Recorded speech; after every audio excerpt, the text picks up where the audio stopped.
भैरव विधायक बलजीत यादव ने आज नीमराना स्थित 220 केवी जीएसएस का औचक निरीक्षण किया।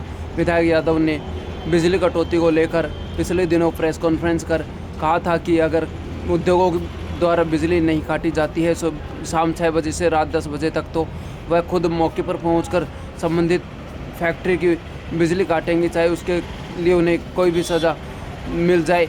इसके बाद ऐसे में भैरव विधायक बलजीत यादव आज करीब 8:30 बजे नीमराना जापानी जोन में स्थित जीएसएस पर पहुंचे, जहां पर उन्होंने विद्युत निगम अधिकारियों के साथ औचक निरीक्षण कर मीटिंग ली। इस दौरान उन्हें बताया गया है कि नीमराना स्थित जापानी जोन और इंडियन जोन की 3 फैक्ट्रियों द्वारा राज्य सरकार के आदेशों की अवहेलना की जा रही थी, जिस पर विद्युत निगम अधिकारियों ने तीनों फैक्ट्रियों की बिजली सप्लाई बाधित कर दी। जिसके बाद कंपनियों के अधिकारियों ने कहा कि वे राज्य सरकार के आदेशों को पूरी तरह लागू करेंगे और शाम 6 बजे से रात 10 बजे तक आवश्यक बिजली कटौती जो निगम द्वारा की जा रही है आमजन के हित में वह भी अपनी फैक्ट्रियों में लागू रखेंगे।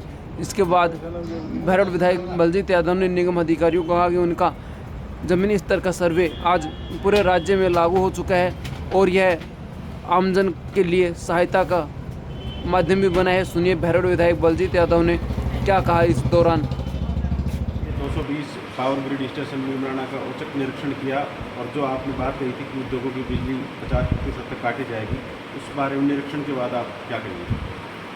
देखिए, हम सब ने पहले मीटिंग की थी हमारे बहरोड में कि भाई रात में बिजली नहीं आ रही है, कोयले की कमी है।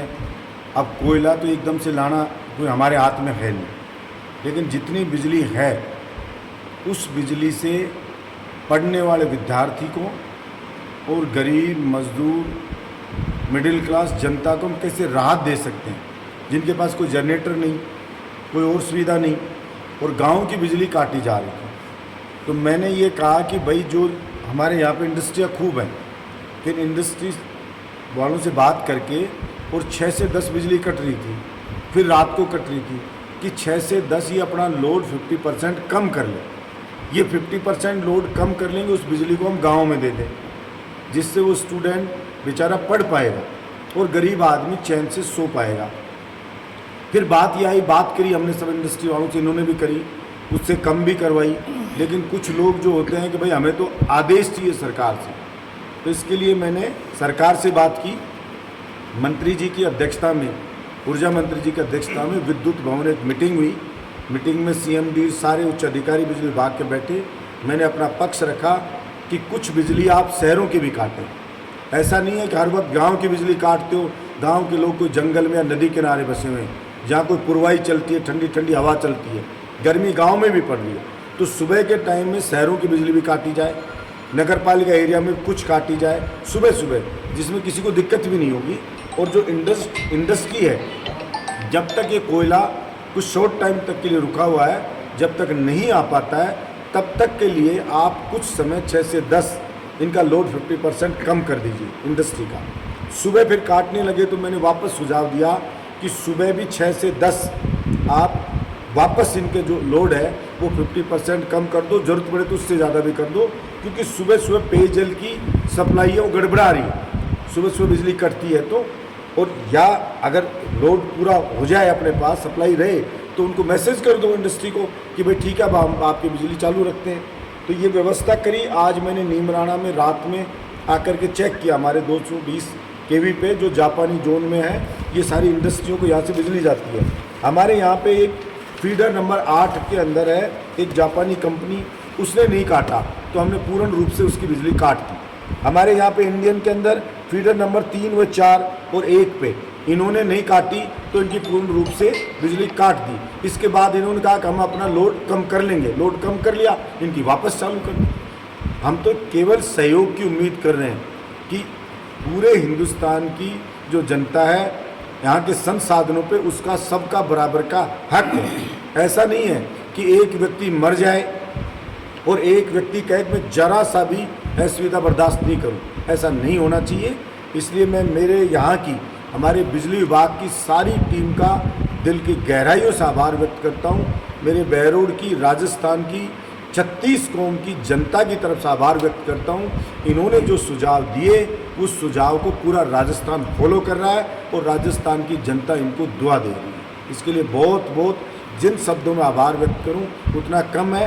और मैंने जो कहा था, हमारा जो तय हुआ था मीटिंग में, इन्होंने वही किया। जिसने नहीं किया तो मैंने कहा था कि उसको ठीक है ट्रिप कर दूं, इन्होंने कर दिया। वो आगे एक साहब हम कम कर लेंगे तो वापस चालू कर दिया। हमारी कोई ये नहीं है कि उनको भी असुविधा पहुँचाएँ। हम ये चाहते हैं कि जो ऑर्डर सरकार का है उस ऑर्डर की पालना करे प्रत्येक कंपनी मालिक। सिर्फ ये चाहते हैं, क्योंकि कानून सबके लिए बराबर कानून के दायरे में आता है। गरीब मजदूर है उस पर भी कानून लागू है, तो अरबपति के ऊपर भी कानून लागू है, उन फैक्ट्रियों के ऊपर भी लागू है। सिर्फ हम ये चाहते हैं कि उस आदेश की सरकार की पालना करे सरकार। कुछ लोग गुमराह करते हैं कि बहरोड विधायक धमकी दे रहा है, दादागिरी कर रहा है। कुछ लोग गुमराह करते हैं, हम धमकी नहीं दे रहे हैं। हम सिर्फ ये कह रहे हैं कि कानून की पालना नहीं करोगे तो हम करवाएंगे। तो वो तो बिल्कुल होना भी चाहिए, उनको भी छूट नहीं है जो सरकार के ऑर्डर को नहीं माने। उनको भी इस बात की छूट नहीं है कि वो जनता को मरने पे छोड़ दें, पढ़ने वाले स्टूडेंट को बेचारे को उसको मरने के ऊपर छोड़ दें। ये उनको भी किसने अधिकार दिया? तो निश्चित रूप से रात में बिजली, मुझे जो फीडबैक मिला जनता से, बिजली ठीक ठाक आ रही है हमारी 2 दिन से, क्योंकि हमें 1-2 दिन तो व्यवस्था सुधारने में लगे। अब 1-2 दिन से ठीक हुई है व्यवस्था। मैं समझता हूँ हम जो जब तक ये कोयला नहीं आता है तब तक इस व्यवस्था को ठीक रखेंगे। सरकार से भी मैं मांग करता हूँ, केंद्र सरकार से कि राज्य सरकार से समन्वय में बिठा करके राज्य सरकार को भी कोयला दे, जिससे कि जो बिजली संकट है इसका स्थायी समाधान किया जा सके। मुझे पूरा विश्वास है हमारे प्रधानमंत्री जी और हमारे मुख्यमंत्री जी दोनों बात करके और इस समस्या का स्थायी समाधान जल्दी खोज लेंगे।